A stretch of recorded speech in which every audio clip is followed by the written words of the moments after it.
And if we never move it, it becomes physical disease. And the ability that we have to use the elements, to use the energies, to move the baggage out and completely change your reality. Like, Mike, we started in February, and your life is drastically beyond different. It's so cool. You're one of, obviously you're one of my favorite people. And also just like you have such a deep space in my heart as a client, because you ran with it and you're like, watch me go. And I'm like, that's why I'm teaching. Welcome to the Shadow Mike podcast and YouTube channel, which aims to provide you with language, tools, and guidance in your journey towards personal and relational wholeness. We'll discuss topics ranging from psychology, spirituality, leadership, sexuality, and more. My name is Michael, and I'll be your guide for stimulating musings and host for insightful interviews with thought leaders, practitioners, and experts who have a thing or two to share about living an integrated and meaning-making life. Whether you're looking to deepen your connection with your interior world, overcome challenges in your relationships, or expand your psychosomatic horizons with fresh perspectives and paradigms, the Shadow Mike podcast and YouTube channel offers a safe, playful, yet challenging space for dialogue and introspection. It is all a gift, so let's go enjoy it together. Welcome back to the Shadow Mike podcast and YouTube channel. I have with me, I don't even know how to describe Lisset. Lisset she is an emotional ninja. She knows that about herself. My experience of her is that she's like my own personal witch. And to be honest, maybe you think, if you've listened or watched for a while or read things I've written, you might think Lisset is my imaginary guide. And I can't say that would be wrong. It's she lives in the in-between. She lives in the real world and the world that is being created. And I can't express enough, Lisset, I'll just say this to you personally so everyone hears it. Like, I cannot express to you enough the ways that your work and your life and the way that you have illuminated my path, like how it's changed the trajectory of my life. It is truly an honor to know you, and just a specific honor to have you on the show. Oh, thank you. I'm soaking that in for a moment. It has been such a deep pleasure and honor to know you. From the moment I met you, it was like soul fam. I remember having this recognition at the Energy Exchange, and I saw you, and it was just like, it was like static, there was static on the line, and I felt the soul family, the like, hey, do you remember when we hung out in the light and we decided we'd go down there and like help each other expand? That's how I feel about you, and the way you've taken the work and run with it, and the amount of people that you've introduced to Huna and to working with me. The gratitude goes so deep. I could spend the whole hour talking about that, but I'll just start there. Yeah, there are certain people that you just have a frequency with, and it's kind of hard. You can't really explain it rationally, but when it's there, it's just there, and it flows so effortlessly. And if you listened to the last episode with Goddess Brittany King, Lisset is her wife, and they are in tandem changing the world.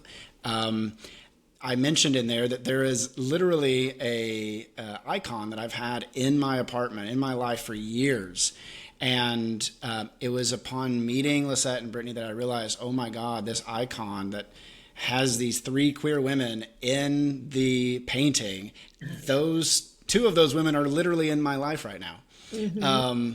Truly, truly amazing, like to see it unfold in 3D and to be changing the world together in our different corners of the universe. And what a gift. Lisset, this idea of being an emotional ninja, you facilitate Huna workshops. Maybe talk a bit about what you do at the highest level, who you are, and how you bring that into this transformational work. Yeah, so thank you for asking.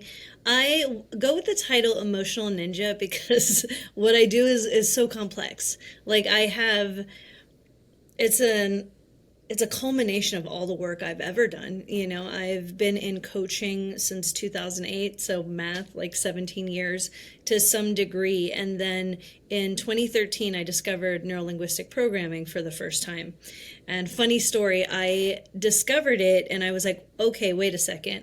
For the first time, I realized that it is just programming.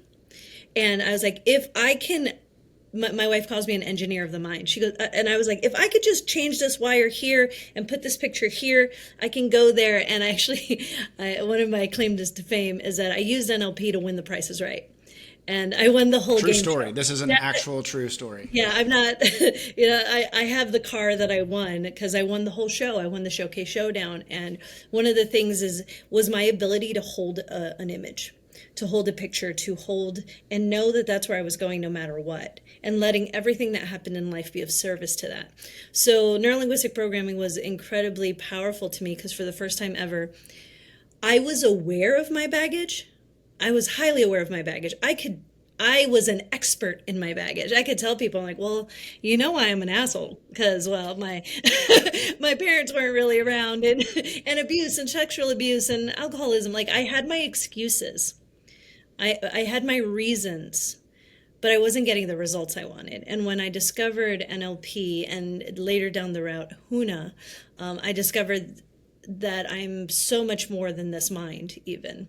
I am the spirit and I walk between worlds. And what Huna gave me was the ability to tap into the all that is and plug into it.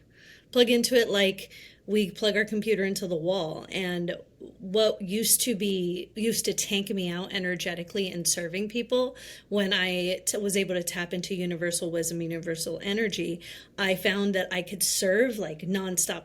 Do I sleep and eat? Yes, 100%. Like a normal person. I love sleep and I love food. So You, now, you are one of the best at sleeping and eating and celebrating and traveling that I've ever known, frankly. thank you, thank you. I love being human. I love the human parts of being human. I love falling in love. I love eating and all those things. And when I was able to get that tap into Ho'omana, this universal energy, the energy became limitless. And you know, at my age, you know, I'm 43, and a lot of people just don't even assume that that's how young I am. And I'm like, thank you very much. It's Huna, you know. It's energy work. I'm not tired, you know. I'm not tired unless I do things that are not of the highest frequency. And then and when I notice is when I am tired, that's not where my light is shining.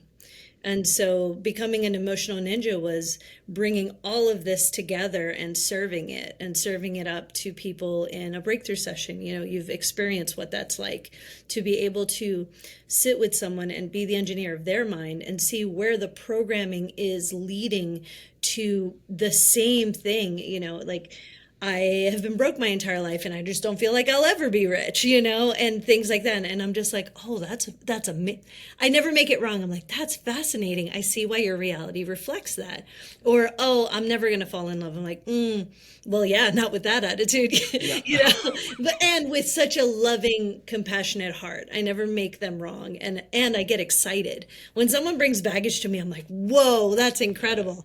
I've heard some of the worst things that could ever happen to a human. Like, by no means, I wouldn't wish it on my worst enemy. And I've had clients bring that to me. And still I can go and you can heal. And I know you can get to the other side. And it's about empowering you, the client, to know that you're the healer, that you're the medicine you need. I'm just here to hold up the mirror with love and light and move the energy that might be stuck.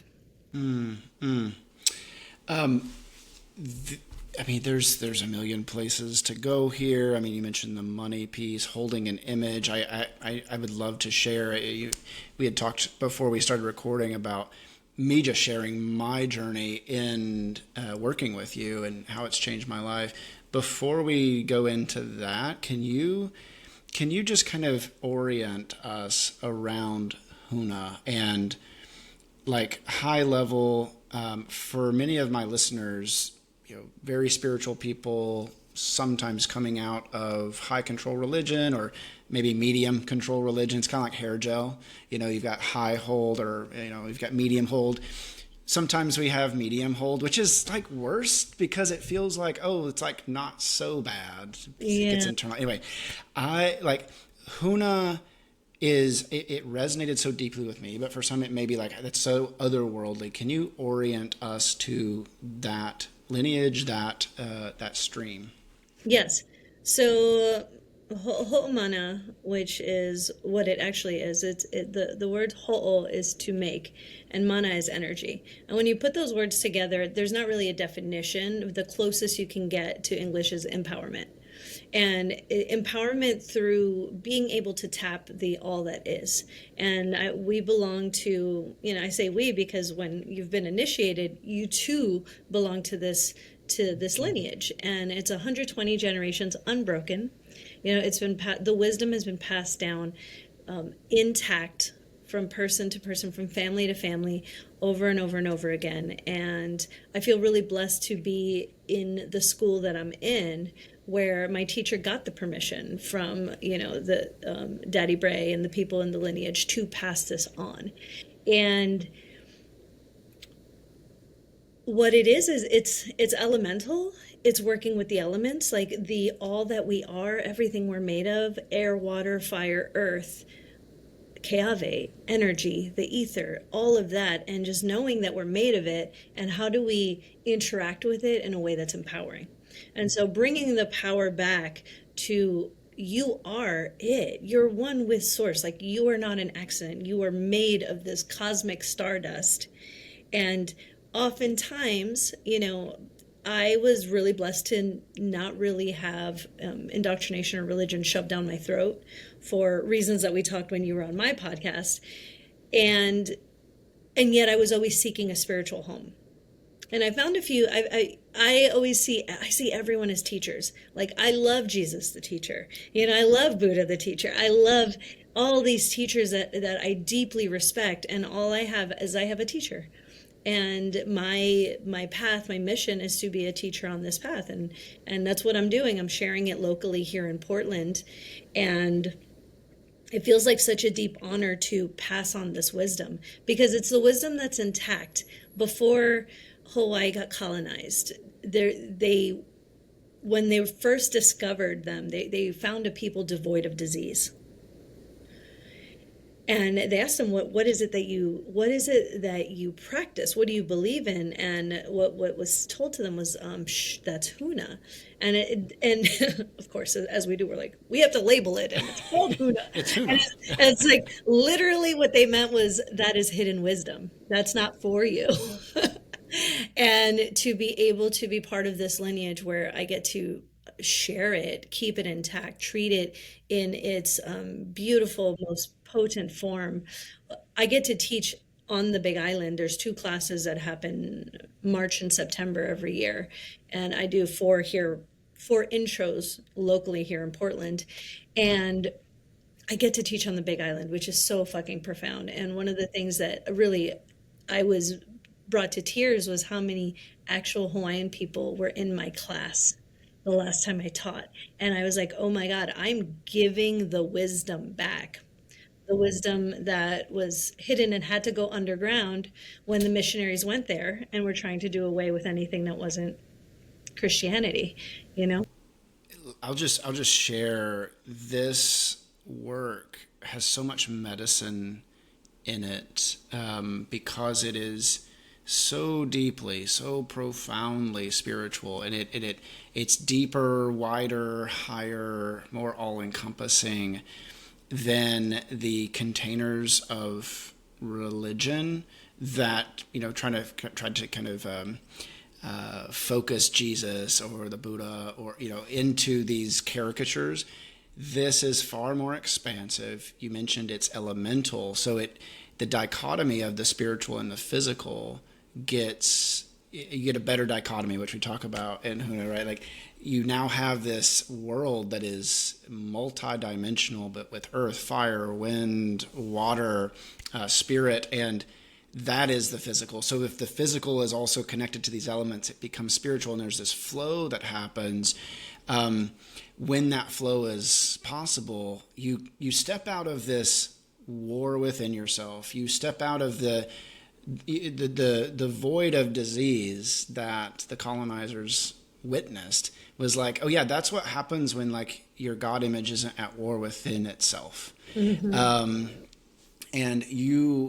I mean, I'll just say this, my experience is that it elevated all the ways that I was still at war with myself, because my essential creator image was at war with itself. And I've been able to free all of those trappings in order to step into this more authentic, organic, divine image that is both me and other and not other and yet me. And it's just, there's an alignment, there's a harmony that I tell you, I could not make it make sense in the old framework. I had to step out of it. So it's magic stuff. And it's magic. At its purest form, magic with a K, like real magic, like being able to do miracles. Honestly, to the ability that we have, and you've sat through this, to take a limiting belief that you thought was so true in your life. Your life was like reflecting to you that truth, whether that's I'm not enough, or I'll never be enough, or I'm unworthy, or I'm unlovable, whatever it is. And then we can actually move it through energy. And, we call it baggage. The Hawaiians referred to it as the black bags. They're like, it was these emotional spots where, like, the first time something negative happened, it's like one little pebble, and then it gets bigger and bigger and bigger and bigger and bigger. And where does it live but in the infinite space inside of us? And if we never move it, it becomes physical disease. And the ability that we have to use the elements, to use the energies, to move the baggage out and completely change your reality. Like, Mike, we started in February, and your life is drastically beyond different. It's so cool. You're one of, obviously you're one of my favorite people. And also just like you have such a deep space in my heart as a client, because you ran with it and you're like, watch me go. And I'm like, that's why I'm teaching. Oh, it's like the Michael Jordan meme from the Last Dance documentary from a few years ago, where like someone told me something and I took that personally, and like you can change your life by changing your beliefs, and I was like, all right, I'm taking that personally, and we're going to absolutely run that into the absolute earth and sky. I mean, like, it's going all the way in, all the way up, and I like it. The shifts that I've experienced, not just in one area of my life, but it's like through the door for me of money, I have stepped into a healing trajectory around love, acceptance, worth, value, and that impacts how I show up as a dad, how I show up as a partner, how I show up in my work. And it's there. I can't tell you like, oh, that's the thing that is different. It's almost like it's atmospheric. You're talking about healing the climate internally. Yes. Because once the climate is healed, it will just do what it does, which is continue to create abundance and health all around. And like, I think that if you are a emotional ninja, but you are literally a meteorologist of the soul, but you also have the power to change the weather. So what is that? That's Jesus. I love that. Well, all those things we do, you can also. I think that was the messaging, and that's the messaging in this work, is that we can change the weather inside. Like, you bring the weather to your life, and how can you see it from a different perspective? If your unconscious mind is the projector, your life is the film. Your life is the movie. And it's like, what are you writing? Is it a horror? Is it a rom-com? Is it a disaster film? And if I can tell anyone something that, like, run with this, like, take this personally, is like, don't believe everything that you think. Do not. Question it. Go, if you're like, oh, I'm bad with money, why? Why are you saying that? If every word was a spell, I love that you call me a witch. I resisted that title for so long. If every word is a spell, you would be so careful with what you said. And that's something that we're taught. We're taught deeply. Every word you say is a manifestation. In the word there is life, in the word there is death. There's power in that. And so bring so much consciousness and grace to what you say about others, and what you quietly say about yourself. Your unconscious mind, your subconscious mind is eavesdropping on everything you say, externally and internally. Oh, can you? I talk about this quite a bit, and I think it's been one of the more helpful elements, foundational elements within the Huna work is the three selves. Can you give an overview of that? I love the ant. I think the ant and the elephant image is so potent, because it's like, oh yeah, that's wild. That's actually, people are like, oh my God, that's what I'm doing. So like, can you share a bit about that framework and orient us to conscious mind, unconscious mind, higher self? Absolutely. So usually I draw a little snowman, like a three circles, right? And we have our higher self, which is the part of you that's connected to everything. It is the part of you that's connected to universal wisdom. It is the all, the I, the ultimate, the parental loving spirit. The higher self doesn't care what you do. You could spend 20 years in jail and it's like, all right, this is what we needed, I guess, like it has no judgment on what it is that you're doing. And it will whisper to you, hey, just go talk to that person. You go to that class. Get out of that relationship. It'll whisper to you, but it's not going to tell you what to do. It has no judgment on what you do. And then we have our conscious mind, who thinks it's running the ship, right? It thinks it's running the show. And I like to refer to the conscious mind as the ant. It's diligent. It is focused. It is like, I'm going to carry this big ass leaf over that tree, like, and it just goes and it goes and it's marching. And it's like, this is the year I'm going to make more money than ever.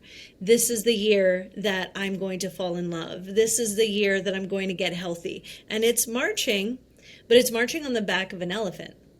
And the elephant is your unconscious mind. And if your elephant, this all-powerful being that can do anything, is afraid, you're not going anywhere. It's going in that direction. Your ant's trying to go left, but it's going right, And the thing about the elephant, the unconscious mind, there's a few things that are just so potent about it, is that it keeps you alive.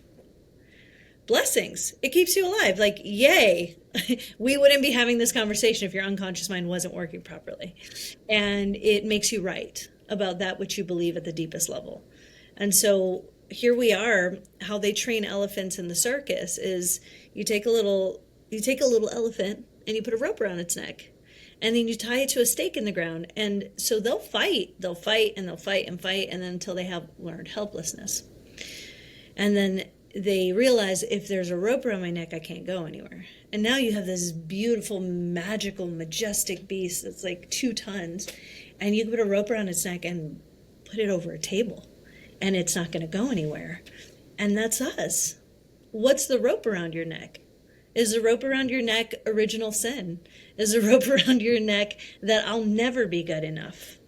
That money is for those people, or money is for evil people, it's like, pick it. And it's like, or, oh, other people fall in love, but not me, and that rope around your neck, I'm unlovable, I'm unworthy. That's what we work on. That's what we do in our work. And that's why I'm an emotional ninja, because I go, oh, there's that rope clip. And then someone goes, wait a second, that's not actually true. I'm like, no.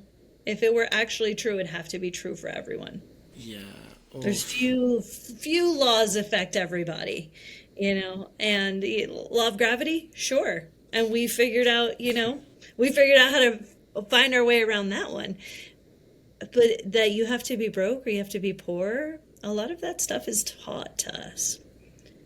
It was a gift from my scarcity consciousness was a gift from my mother and my father. And I held on to it for a very long time until someone said, hey, you don't have to believe that. And I was like, wait a second, what? Excuse me, who? But I love that you say, it's like this, but it's my mother's. It's my precious. Like, yeah. It's my precious. My grandma gave me this. Yes. Like you hold on to these beliefs and we fight for them for our lives. And I love what you said about religion being this hold, this gel hold. Some have really super strong. If the hold is so strong that anything that's not this is that, is anything that's not God is the devil, then fuck, like that's the dichotomy. You're living in such a sharp contrast. Talk about shadow, where everything that's not this is that. So you can't even look at a different opportunity. And everyone's taught it differently. Everyone's taught it differently.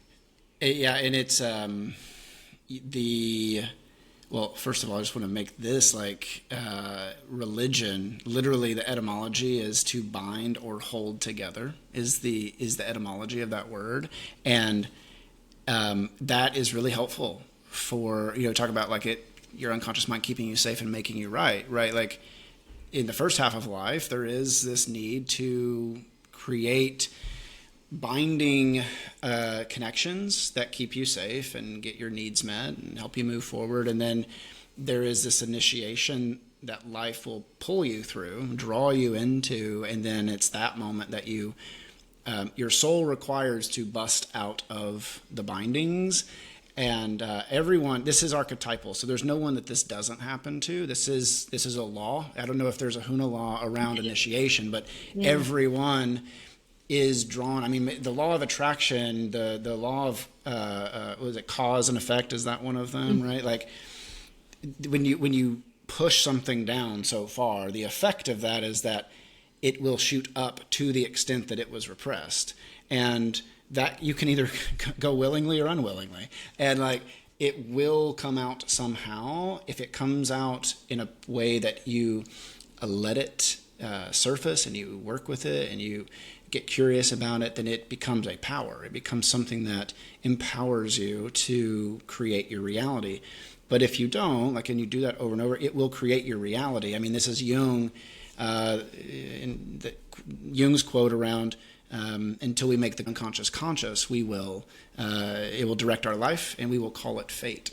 The thing that we've pushed away ends up dictating the life that we live. And I mean, this work that you're doing is helping people to tap into the divine within that they were always told was other than them, but is actually deeply connected to who they are. Yeah. I just want to make this note too, that like to give a little bit of a parallel, this higher self, conscious mind, unconscious mind may sound a bit out of the box for someone who's been raised in Christianity, but let me just say, like, that is the Orthodox God image. The higher self is the Holy Spirit, like whispering to you to go do this, that, and the other, right? Like the conscious mind is the Christ figure, the one that pulls the vastness of the unconscious into a lived form. And then the father image, if you will, the parent, the creating force of the unconscious is rising up, and it has to be incarnated into the physical world. But like, so when you think about these three selves, this is our God image in an Orthodox Christian sense. It's just that it got externalized, and because when it gets externalized, then and then it gets moralized. So it gets externalized and then moralized, and then suddenly you start wrapping your authentic life around an external thing that is not really living anymore. So what I see your work as doing is actually bringing the God image home into the lived present day experience. And that's why I think this is medicine for people who've come out of Christian spaces in particular, because everything that you were taught is a half truth. It's true in that it is a framework. It's something, but it's in you. It's not outside of you. You bring up a really good point. Why, when I'm at Huna, and I'm so excited for you to go to Hawaii. Let's go kick it in Hawaii. It's happening. I know. It's not an if, it's when. Yes. And is that there's people of all walks of life with so many different beliefs and different political, like it transcends it. And one of the things is when we find similarities rather than differences create fights. We can get into semantics all day long, and we can call, you get stuck on your word, you know, or we can look for the similarities. And there's so many similarities. What hit me with when I started to dive into this work is, you know, the truth by the way it feels. And there was a resonance with it. I was like, this just makes sense. And and it's Hawaiian words, so I can roll with it. Like, fuck it, let's go. I had no energy, no attachment to the words. And I was like, it just made sense.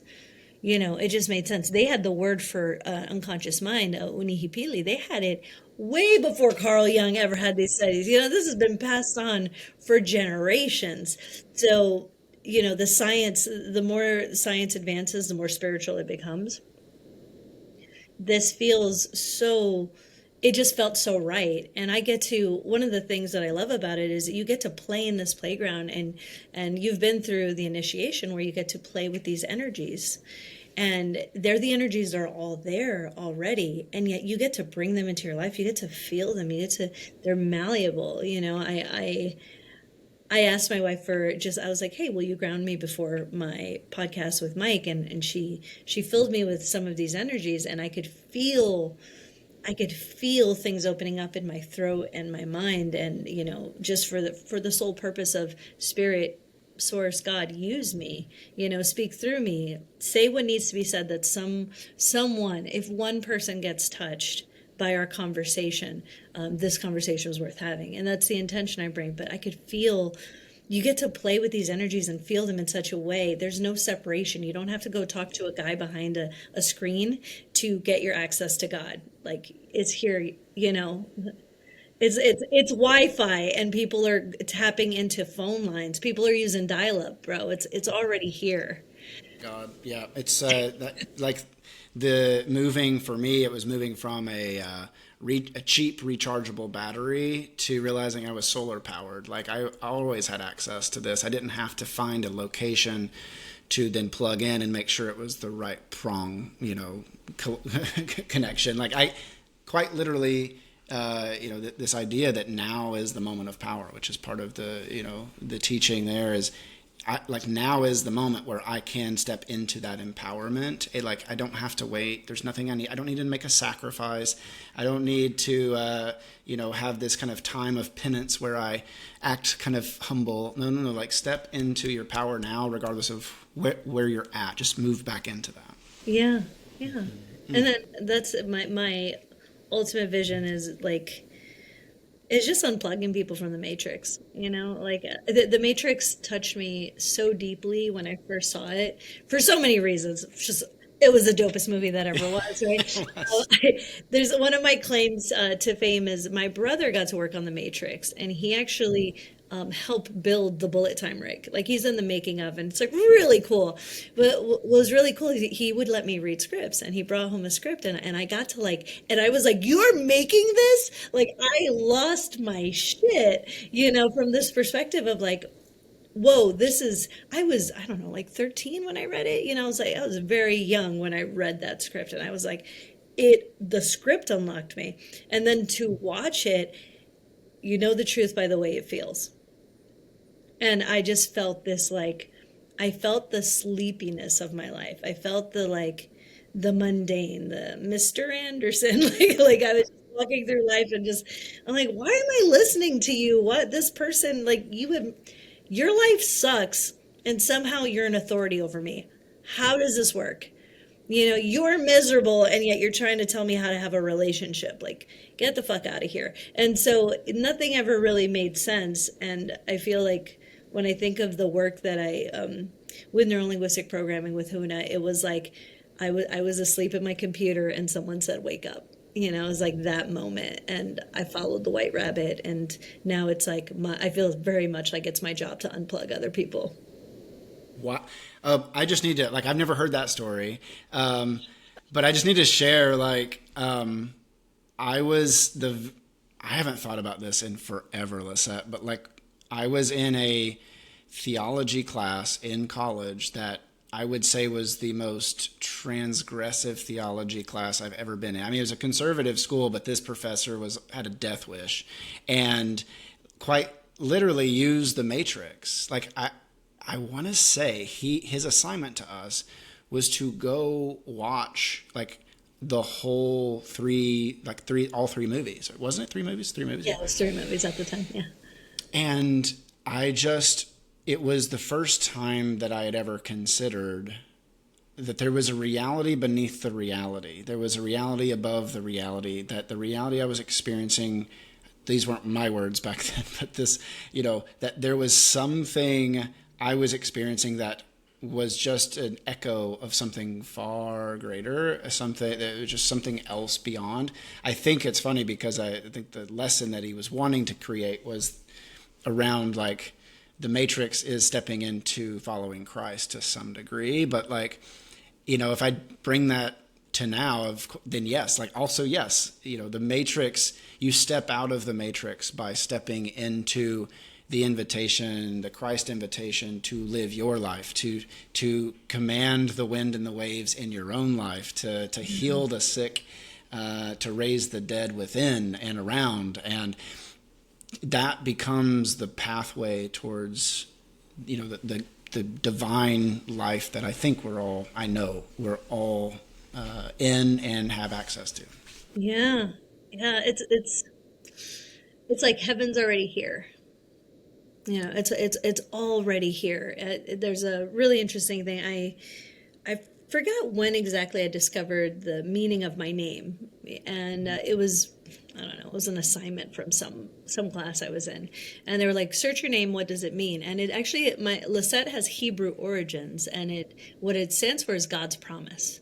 And I was like, God's promise, what does that even mean? And then, you get a message, and then years later, like another dot connects.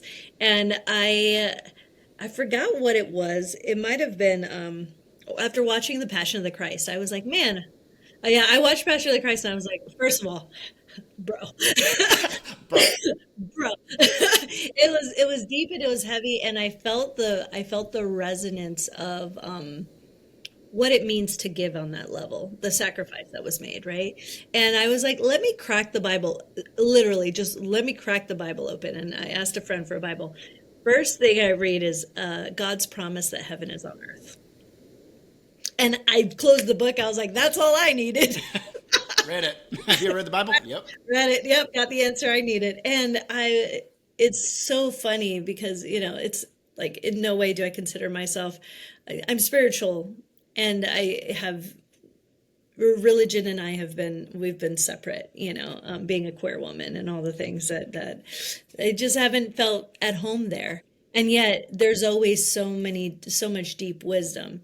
And that felt the truest truth, is like God's promise that heaven is on earth. And that's my truth. Like, I am so happy. Like, I'm a very happy person, and I get sad and I get angry and I feel the dynamic, delicious buffet that is being a human and the emotions that we get to explore. Like, I get to have all of it, and I relish it. I'm like, man, I came down, and I think I don't know if you've heard this conversation, but Brittany and I laugh about, I know I was just chilling in the light, being the light. And I was like, yo, let's go down to earth. I heard the food's good, I heard the food's good. Let's go, and I've heard about love. Like, heard you get to experience it differently. Let's fucking go see. And, and we joke about this conversation we had, and that, like, we're hanging out at the gate, and it's just like, okay, well, here's the list of things you need to go through. You're going to get raped, and there's going to be child molestation. And I'm like, yeah, whatever. Pizza. I'm going for the pizza. Yeah, going for the pizza. I'm going for the pizza, and I heard there's orgasms, And like, I didn't care about any of the other stuff. In the moment, while those terrible things are happening in my life, they felt so real. They felt so real and painful. It's not to say any of those things, like, they are part of my story. 100%. And I think where the miracle truly comes through, is I got on the other side of it, and I'm actually in a place of gratitude. I was like, man, if that would not have happened to me, I wouldn't be able to serve the people that I serve. I don't advertise for, what is it? Sexual trauma or any sort of thing like that. I don't. Never have, never, maybe people are hearing it for the first time. Like, I don't advertise for that. But the amount of clients I've had that have said, oh my God, I've never said this before. Or, oh my God, I've never looked at this. I've never touched this before. I hear that almost on every session, something along those lines of, I've never said this before. I've never been able to express this. And I get to be the mirror that goes, and it doesn't matter, and you can be happy too, and you will be happy, and you will, like, and this part of you deserves love, and it's just this, to be able to do that feels like, man, I've just seen it time and time again. Someone who doesn't think they could fall in love, finding the love of their life and being like, oh my God, I didn't even know this was possible. Those are miracles, modern day miracles. Yeah. Yeah.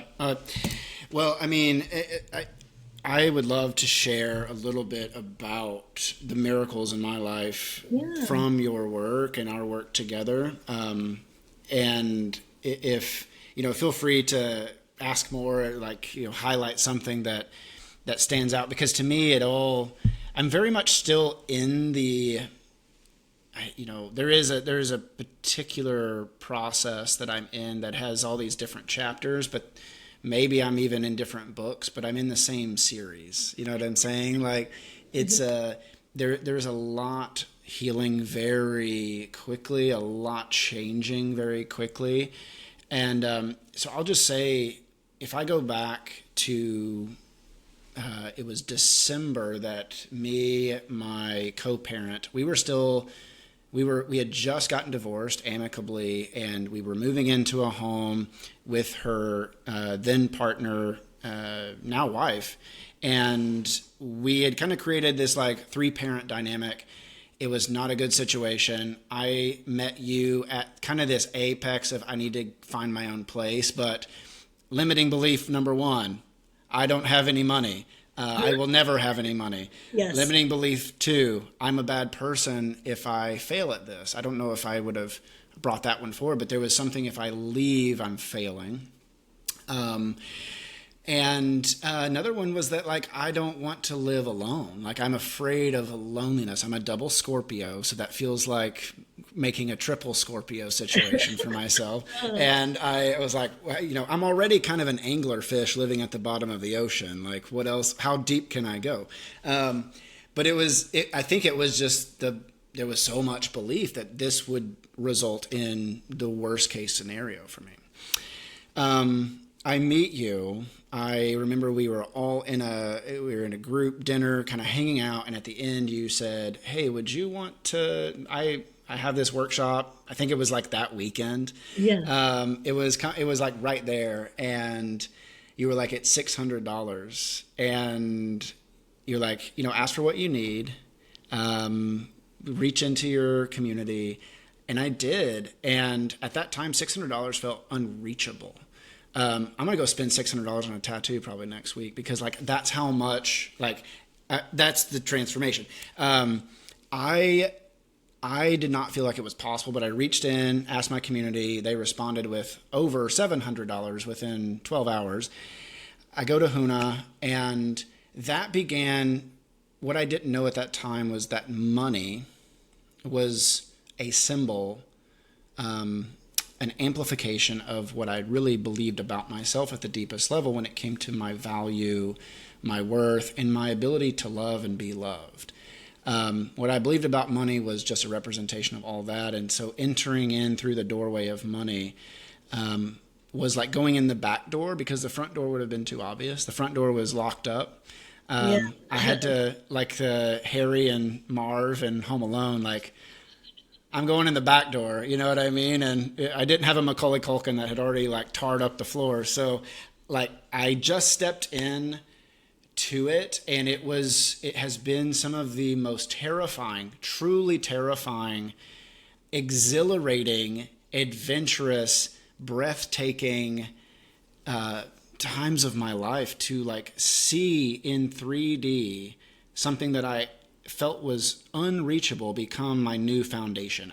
I used to reach on top of the fridge for the cookie jar. And now what I'm reaching for is the thing that I'm standing on. I'm reaching to higher things than I ever thought possible because it's like Yeah. my foundation has shifted. Yes. Yes. Or you realize that you can bake your own cookies, you know? I'm not dependent on someone else providing the cookies. Yes, Literally, exactly. you realize that you can bake your own cookies, and I think that's the miracle that is so profound. Because if I can share, I remember you feeling like you could never get out of that house. You were so stuck, and I had a moment where I looked at Brittany, and I was just like, you should come to my class. Like we were having a secret telepathic conversation. She's like, yeah, you should invite him to your class. Because it was just like, oh, he's just stuck in his beliefs. He's just stuck in his BS, his belief systems. Like, we just need to, like, these are not the droids you're looking for. There is no spoon, bro. Like, it's totally fine. You're the one that needs the moment you had your belief in yourself. And I think that's the juice and the meat of my work, is you realize, oh, I've been looking at life through this lens. I've been looking at life through this belief, and no, thank you. Rewire. Actually, we're going to see life as abundant. And we're going to see, I remember I gave you the practice of like, thank you, more please. Yes. Yes. Do me share about that? Like, Yes, please, please. you kept reflecting back, like, hey, this is a moment. Like, just feel into that gratitude, and in the first, like, few times I tried to do that, every time I was like, something was locking up inside of me, because gratitude had been tied to the limiting beliefs. So if I was always told to be grateful or to say thank you in response to getting basically a bare minimum. Mm-hmm.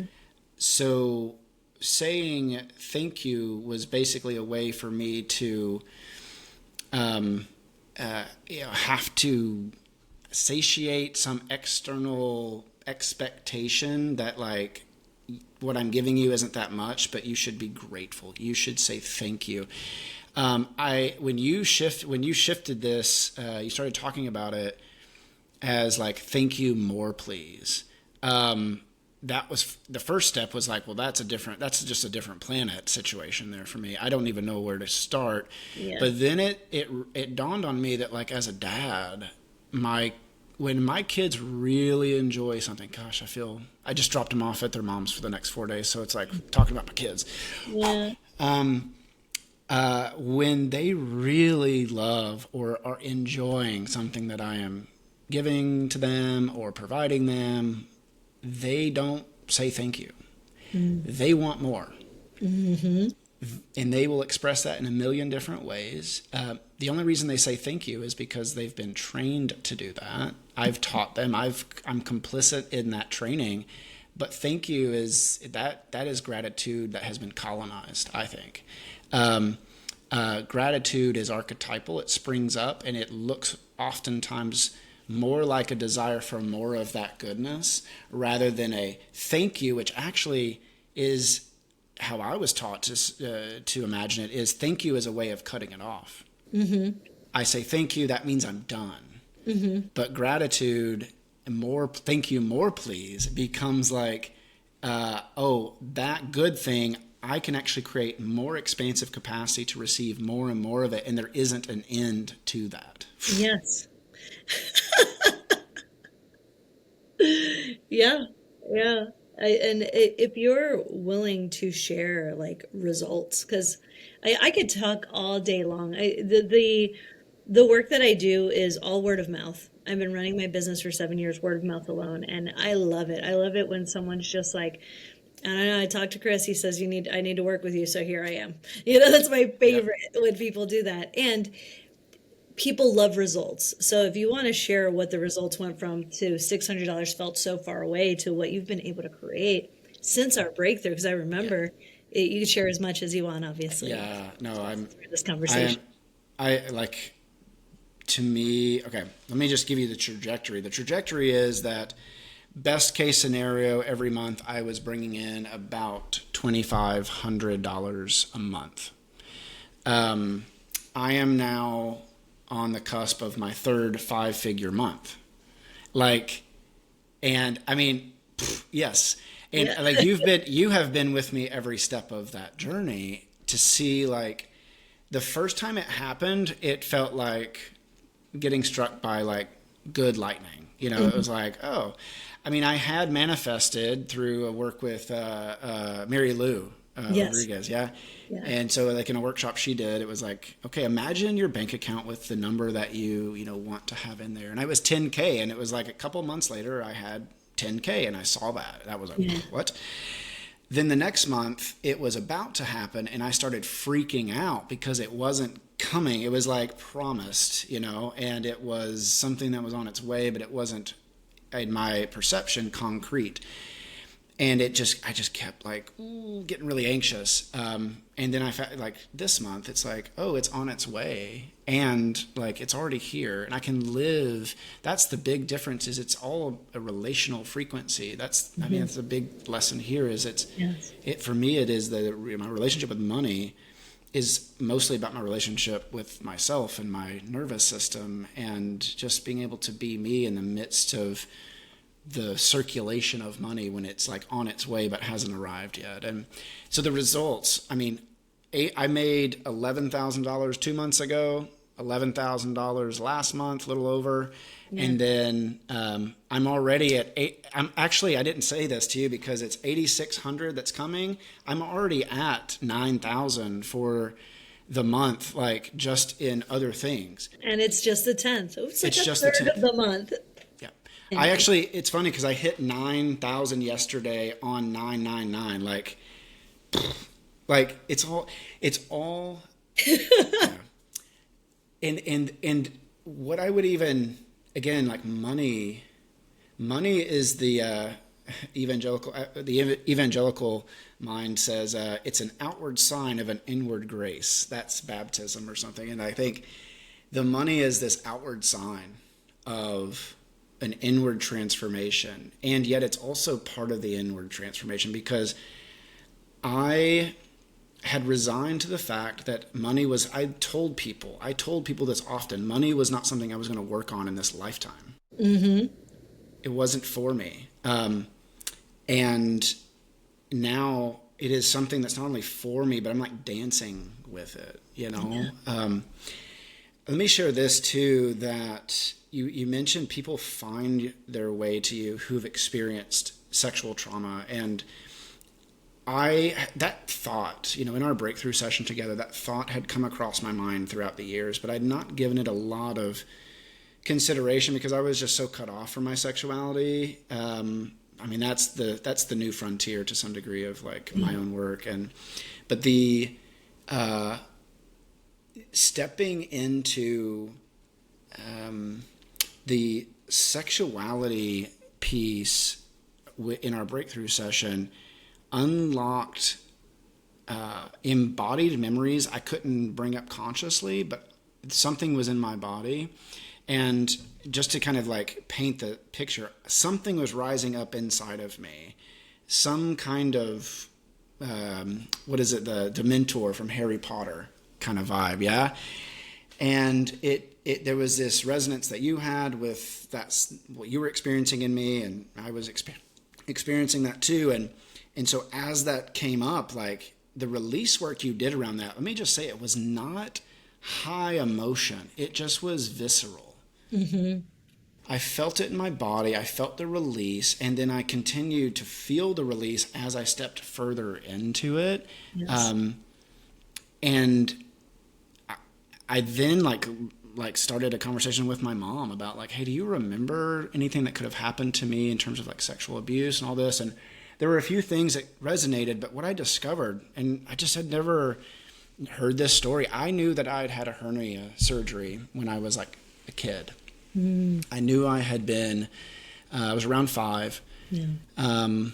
My mom let me know that, like you had basically a botched circumcision when you were born, and it, I would have no reason to believe that's the case now. It was, but when I was 5, I also had a hernia that was the result of a testicle that had not descended. And so like The surgery was at 5. I was in kindergarten. At 5 years old, I had to have not only this testicular hernia fixed, but the surgeon also like fixed the circumcision that had been botched when I was a kid. Yeah.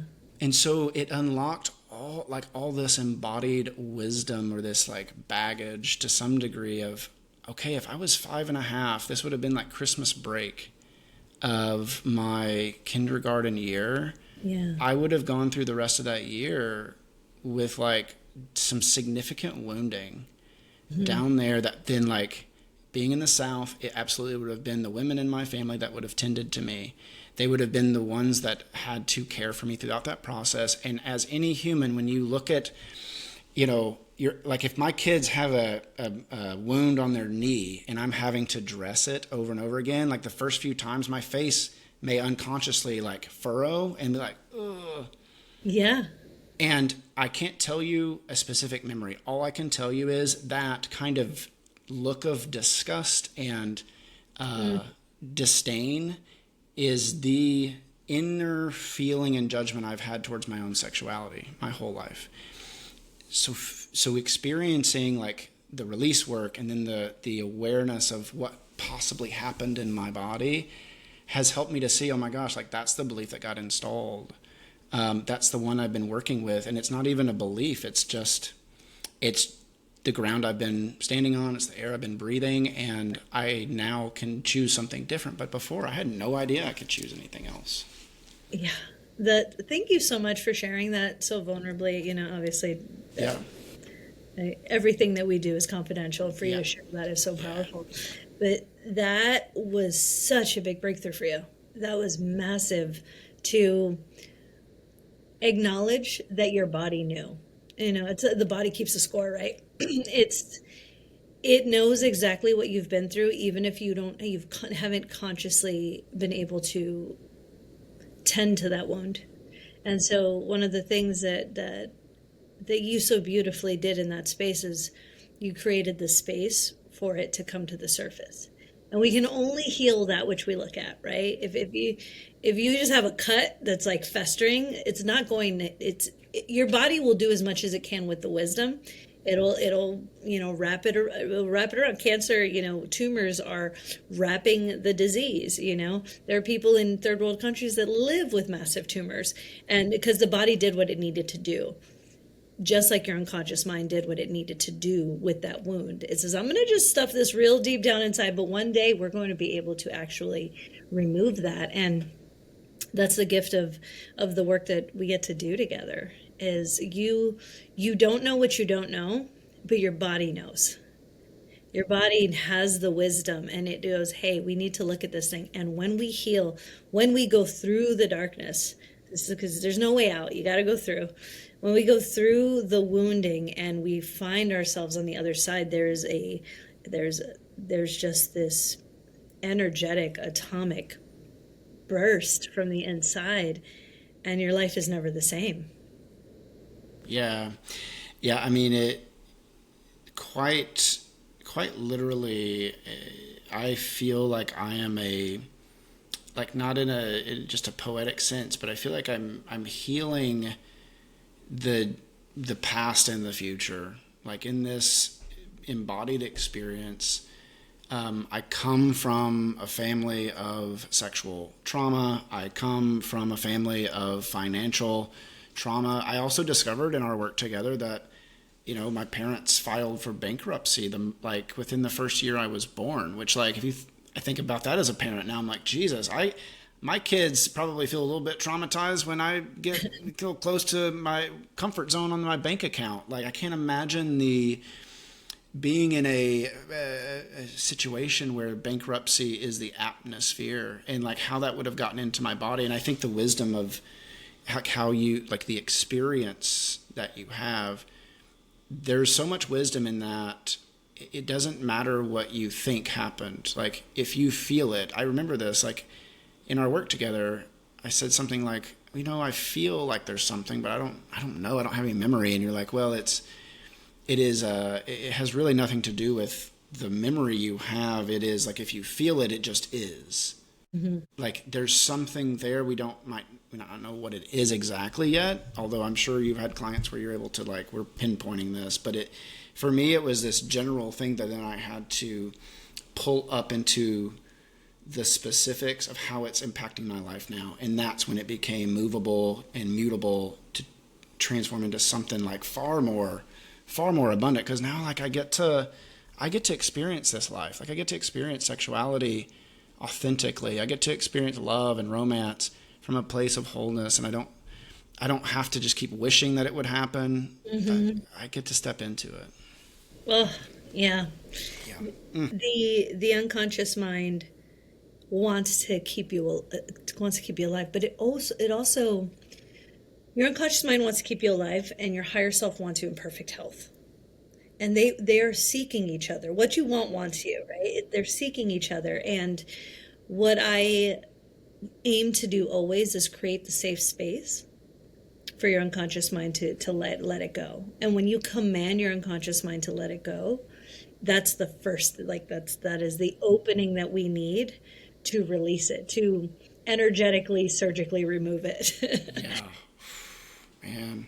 Well, Lisette, I just I can't speak highly enough of your work. I know you have, you've got a Huna workshop coming up next month, and it is filled to the brim. It is sold out. I'm pretty Sold out. Thank you, Mike. Actually, Yeah. I get to thank you because you definitely have sent so many people my way. My Well, next one's in February. February. What are the dates on that? February 21st and 22nd. Okay. Okay. In Portland. Pretty sure in Portland. Yeah. Yes. So I'll be having that. That'll be live by the time this episode goes up because I have to take down the sold out one and put the next one. We'll have the Yeah. link in the show notes too. Absolutely. And if, someone which just wants to get a feel for my work, I have free hypnosis tracks on my website, lissetking.com. You could explore, start to dive into some hypnosis. And I still do a free consultation. So if anyone just wants to talk and have a conversation and see if this work is for them, we can riff for 45 minutes. And at the very least, I always say, if I'm not the person to help you, I can guide you in the right direction. Whether that's going to a class or working with a different practitioner. We this, Mike. We have a network of practitioners that we're beautifully tied into. We'll get some clarity on that call, like either way. So Yeah.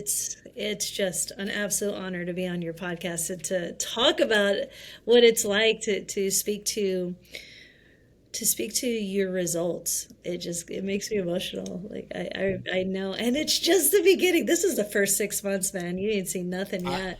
I truly, I mean, I have written 2 months in a row. August is a 20K month, and then this month, September, is a 20K month, and it's so interesting because, my kids see that, and Bina, who's 10, is like, "Did you make 20K? Did you make $20,000?" And it's the span of time that I am manifesting that in is a bit of a construct, and yet like it's yes, it's here. It's like it's here. If you want to just shift the month by a little bit, like actually technically, yeah. If September or August is we can shift it by 2 weeks. Yeah, there was a 20K span of time. And the reality is it's playful. You kept saying to me multiple times, like, "Hey, like I want you to have more fun with this." And I did not know what you meant there either for a while.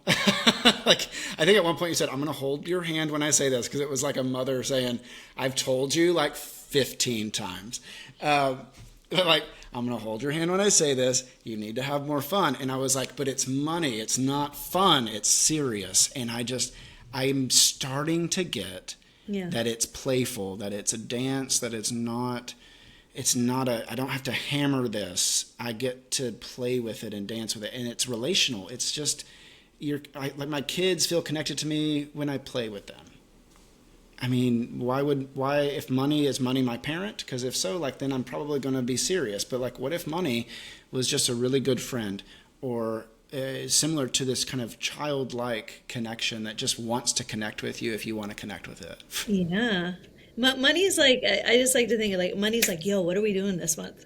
Like it's like, what do you want to do? And I'm like, oh, well, we're gonna go to a sexual fantasy workshop in Mm-hmm. Austin, and then we're gonna be home for like a week, and then we're gonna go to Hawaii, and you're gonna teach magic. That's what we're gonna do with your money this month.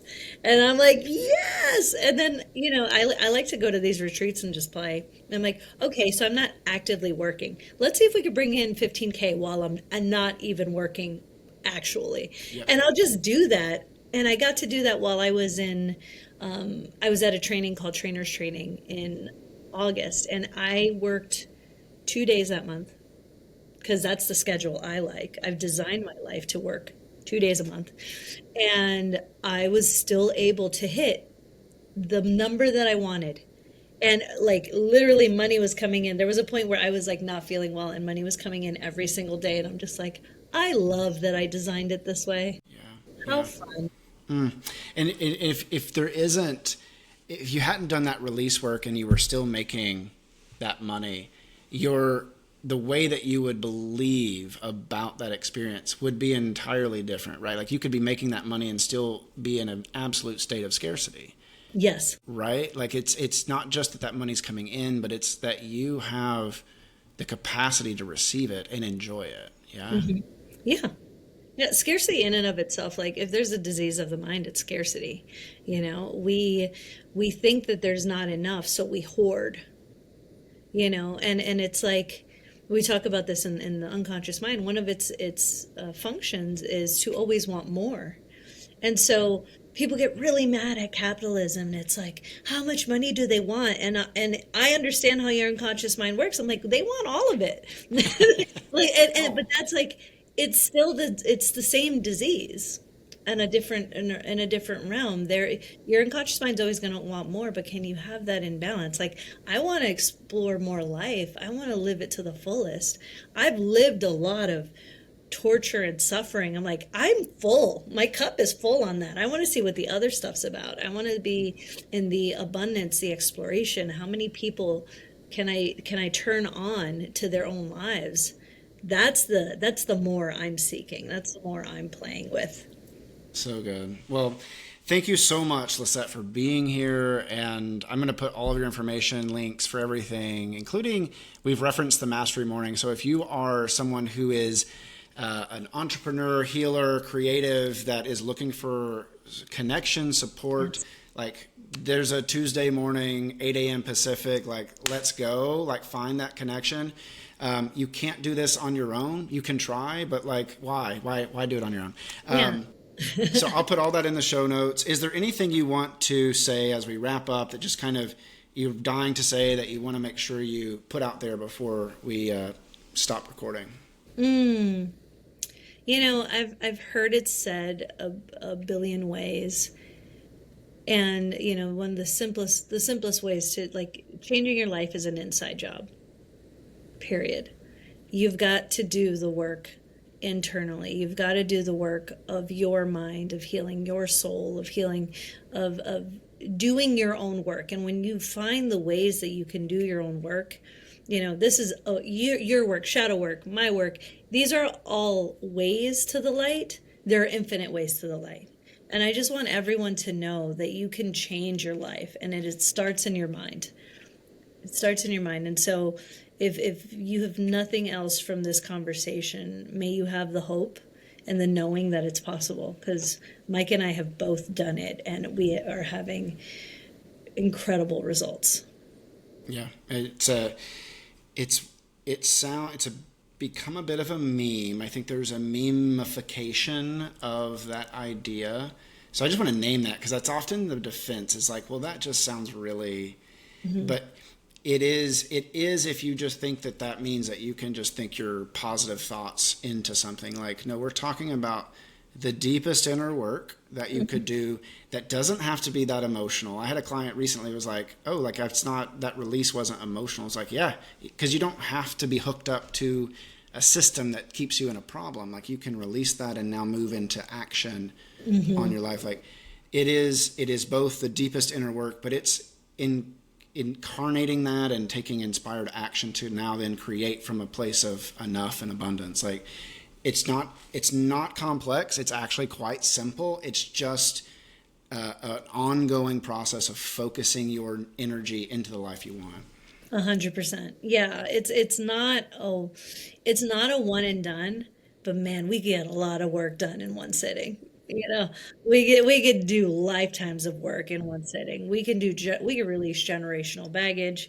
We could release past life baggage, and you know you're done when you're dead. So but you got to start somewhere. And it is like change is so possible. And I've seen it time and time and time again. Like when I got introduced to this work, it was the first time someone showed me that it's possible to change.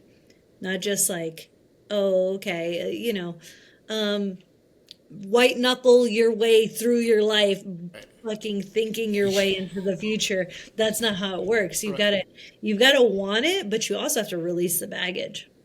You must release the baggage. That's step one for change, is releasing the baggage. And then we got to create a compelling future.